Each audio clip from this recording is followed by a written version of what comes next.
17. Whoever heeds instruction is on the path to life, but he who rejects reproof leads other astray. Leviticus 26 verse 12. And I will walk among you and will be your God, and you shall be my people. Numbers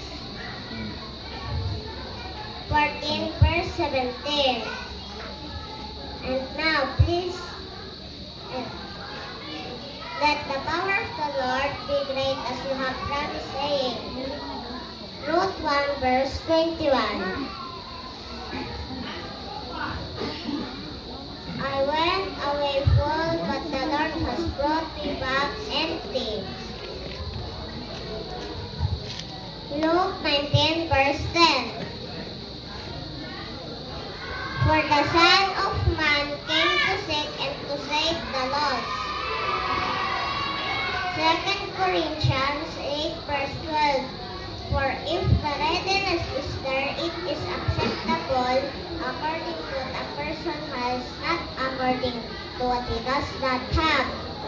2 Thessalonians 1 verse 9. They will suffer the punishment of eternal destruction away from the presence of the Lord and from the glory of His might. Psalm 9 verse 17. The wicked shall be thrown into hell, and all the nations that forget God. Revelation 20 verse 15.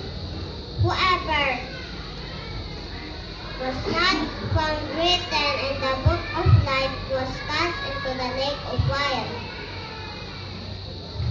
Matthew 25 verse 41.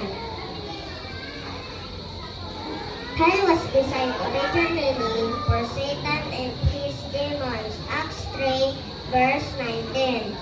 Repent and turn back so that your sins may be wiped out. Luke 5 verse 32. I came not to call the righteous but sinners to repentance. Psalm 119 verse 11. I have stored up your word in my heart that I might not sin against you. 1 Peter 5 verse 7. Casting all your anxieties on Him because He cares for you. 1 Peter 4 verse 8. Draw near to God and He will draw near to you. Cleanse your hands, you sinners, and purity, your hearts, you are double-minded.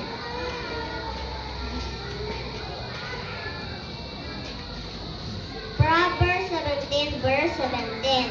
A friend loves at all times, and a brother is born for adversity. Psalm 16 verse 1. Preserve me, O God, for in you I take refuge. Psalm 139 verse 14. I praise you, for I am fearfully and wonderfully made. Matthew 11 verse 28. Come to me, all who labor and are heavy laden, and I will give you rest. Psalm 46 verse 10. Be still and know that I am God. Ecclesiastes 3 verse 11. He has made everything beautiful in its time. Exodus 20 verse 12. Honor your father and your mother, that your days may prolong in the land that the Lord your God is giving you. John 10 verse 30. I and the Father are one. Zechariah 4 verse 6. Not by might nor by power, but by my Spirit, said the Lord of hosts. Nahum 1 verse 7. The Lord is good, He protects those who trust Him in times of trouble.